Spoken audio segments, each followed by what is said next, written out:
cubburra warra fagaatanii qulqulloon cubburra warra fagaatanii Ibroota 12 tokko agarsiisanii laaluu dandeessa yeroo hundumaa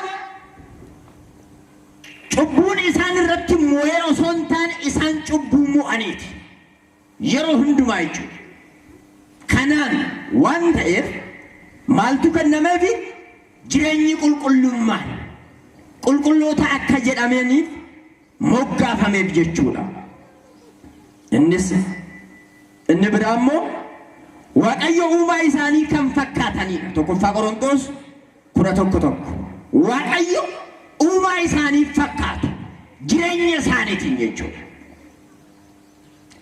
haala dubbii isaaniitiin haala jireenya isaaniitiin kanaaf qulqullicha Phexros maal jedhaniini annagaagarii yaastawqa haasawumti keetiyyuu nu beeksisa eenyu fakkaata isa fakkaatu deemsi kee uffanni kee eenyu fakkaata Yesuus Kiristoos fakkaata jedhaniin inni ganu jechuudha kanaaf qulqulloon uumaa isaanii waan fakkaataniif sadarkaan qulqullummaa kennameef moggaasni akkasii laatameef jechuudha amantaa isaaniitiin makaraa baay'ee waan fudhataniif amantaa isaaniif jedhanii makaraa baay'ee waan fudhataniif ammas yoon deebi'e abbaa keenya qulqulluu Abbaasii Abune Phexros godina Shawaa Kabaatti kan dhalatan dhalootaasii kan ta'an bara faashistii jechuudha xaaliyaan dhufee biyyattii qabat nuuf akka bitaniif nu barsiisi nu bitamaniif nu barsiisi nu gorsi jedhanii ummata walitti qabsiisanii ummata Itoophiyaa miti dachiin Itoophiyaa akkasiniin bitamneef ani awaggazeera jedhanii hidhanii tooyi matarayyeesii saddeet dadhabee waa xiqqaa shugutiidhaan kan boqotan kuni amantaa isaaniif makaraa baay'ee fudhatanii warra boqotan kanaaf sadarkaan qulqullummaa moggaasni kennameef jechuudha inni kennamaaf jechuudha inni biraa fannoo qabatanii humna fannoon kan addunyaa mo'aniidha qulqulloon fannoo qabatanii humna fannoon kan addunyaa mo'aniidha zim jedhamee miti kan kennamu jechuudha Galaatiyaa 6:14 laaluu dandeessan jechuudha kana waan ta'eef yaa saba Waaqayyoo ergamoota fuulduratti nan faarfadha gara qulqulluu mana Waaqayyoo keetti nan sagada maqaan kee akka ol jedhus nan taasisa har'a namni garaa guutuudhaan yaada guutuudhaan hojii guutuudhaan amantaa isaatiif jilbeeffatu Waaqayyo amana sodaa tokko malee shakkii tokko malee ni argama laata anumarraa eegalee asitti tarii jiraachuu danda'a yoo gadi baane yeroo hundumaadha malee bakkuma iddoon murtaa'e duwwaatti miti amantaa ofii kan ibsan jechuudha keessattuu yeroo har'aa jechuudha egaa akka walii galaatti yoo guduufinu ergamootaaf jilbiffannaan akka barbaachisu ragaa kitaaba qulqulluu yeroo baay'ee kitaaba qulqulluu irra eessa jira jedhu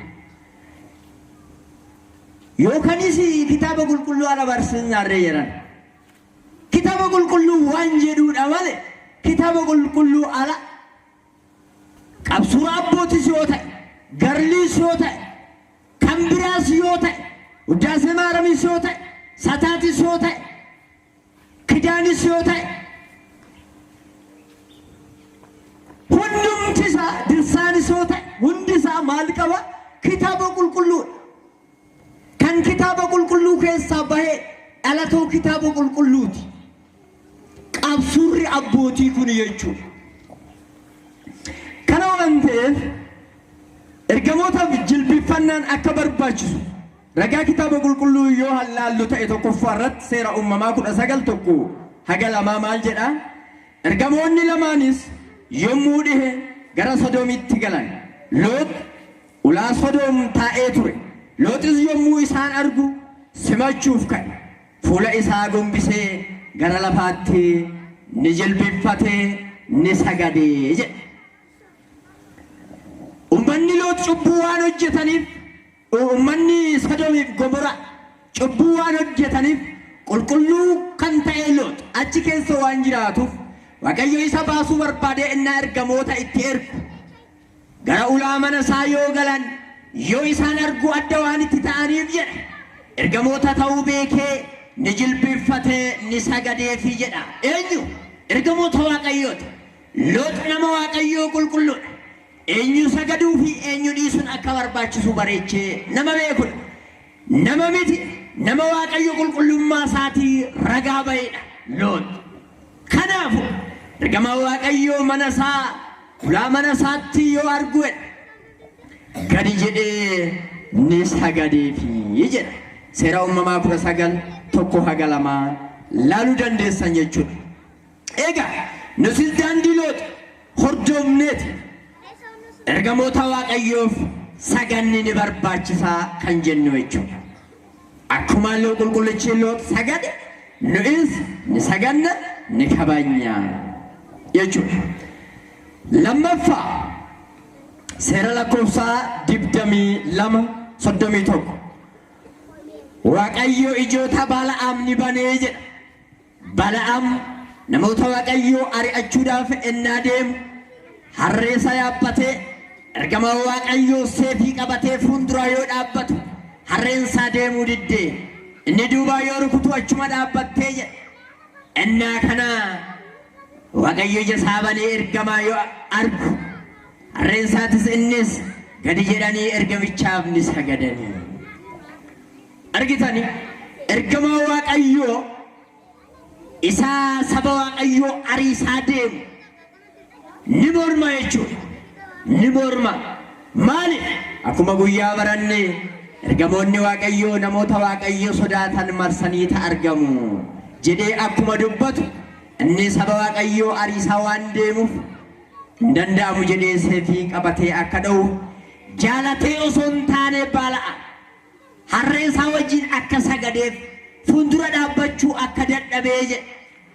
Har'a jaalanne yoo sagaduu baadhe dirqamaa uumama isaaniiti of fuuldura dhaabuun nama dandeessisa waan ta'eef Waaqayyo gaafa isaan nutti mul'ise jaalannee warri hin saganne osoo hin jaalatin sagaduun dirqama ta'a jechuudha.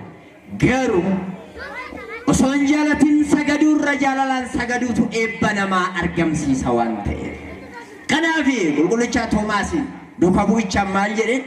Ati kan argitee harka kee fuutee cinaacha kootti seentee na amantee irra warra osoo nan argina amanetu qulqulloota kan jedheef kanaaf jechuudha. Ijoollee zim jedha dhaggeeffadha. Kana waan ta'eef ergamaa Waaqayyoo karaa irraa dhaabbatee seefii luqqifatee harkatti qabatee argee jechuudha. Bala'aam ni rifatee ergamoota jechuunis ulfinni isaanii fuuldura isaanii dhaabuu akka nu hin dandeechine nutti agarsiisa jechuudha. Sadaffaa Iyyaasuun ati gara keenya moo gara diinota keenyati? Lolaa ka'anii ergama Waaqayyoo isaan gargaaruudha yoo seefii luqqifatee isaan gidduutti argamu ati gara keenya moo gara diinota keenyati jedhee gaafii gaafate. Ergama Waaqayyoo gaafata. Ati gara keenya moo gara diinota keenyati? Seefii qaba ergamaan kun jechuudha. Kanumarraan ija isaa banee akka inni isa argu taasise jechuudha. Ani hooganaa homaa Waaqayyoo ta'ee amma dhufeera jedhe. Iyyaasuunis gara lafaatti adda isaatiin gombifamee ni sagadeefii jedhe. Ani amma sin baasuuf an dhufe eenyu ta'e? Ergama Waaqayyoo ta'ee sin gargaaruun dhufe. Iyyaasuun waggoota hedduudhaaf abbaa keenya qulqullicha raajicha Muusaa irraa fudhatee uummata Waaqayyoo geggeessaa waan tureef kinoo nama Waaqayyoo waan taateef sin gargaaruuf dhufeera gidduu keessanitti argameera yoo jedhuun gadi jedhee gombifamee isaani sagadee jedha. Kitaaba Iyyaasuu 5:13 eegaltanii ilaaluu dandeessan. Kanaaf maal jedha? Anii fi manni koo Waaqayyoo waaqessina. Isinis waan waaqessitan har'a filadhaa jedheet barsiisaa ture. Anii fi manni koo Waaqayyoo waaqessina. Waan waaqessitan har'a filadhaa jedhee kan barsiisaa turedha jechuudha. Raajichi Iyyaasuun. Arfaffaa yeroo baay'ee immoo kakuu moofaa keessaa innaa kaasu meerre kakuu haaraa keessa jira jedhan immoo warri namanne jechuudha sababa baay'isu. Kakuu haaraa keessa immoo tokko duwwaa fudhanna baay'ee jira garuu. Mul'ata Yohaannis 19:10 irra miila ergamichaa fuulduratti nan jilbiifadhee fi inni garuu laala. Ergamaa Yohaannis miila ergamaa fuuldurattan nan jilbiifadheef nan sagadeefi jedhe. Inni garuu hin sagadiin hin jilbiiffatin naan jedhe dubbiin bakka kana jirti qaba. Inni waan maal jedhaan manaafiqaanonni jechuudha. Waan isaa ergamaadhaa jilbiiffachuun hin barbaachisneef hin jilbiiffatin jedhee dhowwee jedha. Dubbiin garuu akkas miti. Beekuu qabna adda baasuu qabna jechuudha. Qulqullichi Yohaannis qulqullummaan isaa baay'ee olaanaadha. Ergamootaan kan wal qixxaatudha. Kana waan ta'eef kabajaasaa ibsuuf ergamichi maal jedhe? Kabajni kee guddaadha. Anaan kan qixxaatudha. Kabajni kee olaanaa waan ta'eef kabajni kee ol waan jedheef ol jedhin sagadinii jedhee deebiseen malee malaa'iktotaaf akka sagaduu fi dhiisuun barbaachisu wallaalee miti qulqullichi Yohaannis jechuudha. Innumtiyyuu beekadha. Innumtiyyuu hayyuudha. Innumtiyyuu iccitii Waaqayyoo gadi bu'ee waan isaa ibseef waan beekuuf sagadee kabaja isaa ol qabuu fi kabajni isaa wal qixxee ta'uu agarsiisuuf maaloo naan sagadin jedheen malee ergamootaaf sagaduun hin barbaachisu jechuu miti. Hiikaasaa akkasitti gargar baasuu danda'uu qabna jechuudha. Kanaadha yeroo baay'ee kan kaasan jechuudha. Kana beekuu danda'uu qabna. Kana waan ta'eef ergamootaaf nan sagada mana qulqullummaa fuuldurattis gadi jedhee ergamoota fuulduratti nan faarfadhaa mana qulqullummaa fuulduratti gadi jedhee nan sagadaa maqaa isaas ol akka jedhu nan taasisaa kan jedhe abbaan keenya qulqullichi Daawit zim jedheeti miti jechuudha. Zim jedheeti miti. Kana waan ta'eef har'a nu eeyo maqaan Waaqayyoo ol akka jedhu maqaan Waaqayyoo nu irraa akka dubbifamu amma ergamaa qulqulluu Mikaa'el jechuun maqaa Waaqayyooti. Yoo qulqulloota kaasnu Waaqayyo kaasuu keenya waa'ee qulqullootaa waa'ee malaa'iktotaa yoo barsiisnu maqaan Waaqayyoo maqaa qulqullootaa wajjin waan jiruuf qulqulloonni yookaan Waaqayyoon ka'eera. Waa'ee Waaqayyoo yoo barsiisnu waa'een qulqullootaa waliin jira. Adda kan bahan miti. Adda baasnee yeroo baay'ee adda baasnee ilaaluuf yaalla. Waa'ee ergamoota yookaan sun waa'ee Waaqayyoo hin kaane jechuu hin dandeenye. Waa'ee ergamaa qulqulluu Mikaa'el, waa'ee ergamaa qulqulluu Gabri'eel, eel kan jedhu kun maqaa eenyuti? Maqaa Waaqayyooti. Kanaafuu maqaa ergamaa Waaqayyoo wajjin maqaa Waaqayyooti jira. Maqaan isaa yoo ka'u maqaan Waaqayyoo hin ka'a. Maqaan Waaqayyoo yoo ka'u maqaan ergamoota isaa waliin ka'uun dirqama jechuudha. Adda baasnee ilaaluu hin qabu. Warri hin beekne garuu waan keessan baay'eedha. Mikaa'elli waaqa keessanii, Gabri'eelli waaqa keessanii, Maramii waaqa keessanii akkas jennee eenyu barsiisee jedhan. Akkasitti nu batina ijoollee sirriitti baraalle. Isaan haati keenya qulqulleetti dubroo maaraam haadha Waaqayyoo qulqulleetti qulqulloota kan taate kan kabajamne adda kan taate waaqayyoon nu araarsitu ulfinni guddaan kan ishiidha barbaachisu saganni kabajaan guutuun kan kennamuufi qabuudha jenna malee ishee waaqa jenneerra hin jedhamus akkamitti jedhamu waan nu hin jenne jedhanii warri barsiisan garuu sobdoota isaa ergamaa qulqulluu Mikaa'el hangafa ergamoota saaxinaanii wallole iddoo isaa kan qabate ergamaa qulqulluu Gabri'eel wajjin kabajni barbaachisa isaan nu bobbaasa nu gal hamarraa ergama waaqayyoo fi nu gadduutti kan deddeebu ergamoota waaqayyooti jenneen kabaja kennaa dhiyeessinaaf malee ergamaa qulqulluu Mikaa'el waaqa hin jenne namni barsiisan akkasitti barsiisas hin jiru.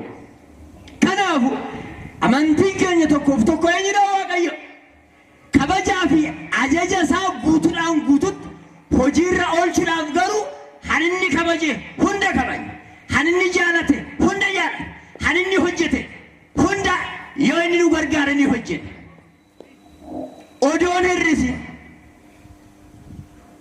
kitaabni keenyas guutuudha baay'eedhas hamma dandeenyu itti fayyadamne hamma dadhabne garummaa isaatiin itti nu guuta mootummaa isaa nu dhaalchisa qulqulloota qabna hada keenya qulqulleetti dubroo maaram qabna ergamoota hada kee qulqulluun Mikaa'el qabna bakka hirrina keenya kan nu guutan bakka kun bakka dadhabne bakka humni keenya dadhabe eenyu isaantu guuta kana amanuu dadhabanii lakki anoo guutuudhaan jedhanii humna ofii wallaaluudha nama humna ofii beekuun barbaachisaa rabaa tokko jechuudha humna ofii wallaalte taanan oomaa ugatiin qabdu alli namaa biyyeerra akka uumame waan beekuuf waaqayyoon gargaartota kenneef abbootillee akka yeroo hunda cubbuu hojjetan waan beekuuf yeroodhaa yerootti akka hiikaman godheef inni beeka duurse yaada namaa jechuudha akka seexanni karaan argan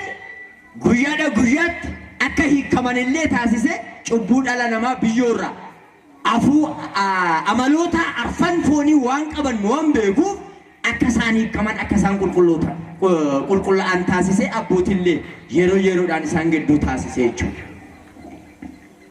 Waaqayyo kana hunda nu yaada wanni inni nuun goones hin jiru erga gaafa nu uumati eegale hamma odoo nun uuminillee nu yaada hamma gaafa jimaatatti wanna nu barbaachisu hunda uume erga xumuree booda akka itti fayyadamnu warra nu gargaarullee dura nu uume kana caalaa maal lamaa godhe lakki jedhee addaam kana hundumaa hubachuu dadhabee kumnaanis dhufee samii dhaqee qulqulleetti dubroomaa marramirraa foon sherraa foon lubbuu sherraa lubbuu fudhatee tawaayidoodhaan tokko ta'ee adabamee du'ee awwaalamee du'aa ka'ee gara samiitti ol kaasee nu du'aa kaasee si'oolidhaa gara gannataatti kan nu galche kana caalaa maal nu godhe kanaafuu nam faarfadhaa maqaa kee eenyu fuulduratti ergamoota fuulduratti nan sagadaa eessatti mana qulqullummaa kee duratti maqaa kee ol akka jedhu nan dubbadhaa kan jedhe abbaan keenya qulqullichi Daawit kanaaf jechuudha kan nu barsiise kan nu gorse waaqa abbootii keenyaaf galanni haa ta'u waswaaf ለእግዚአብሔር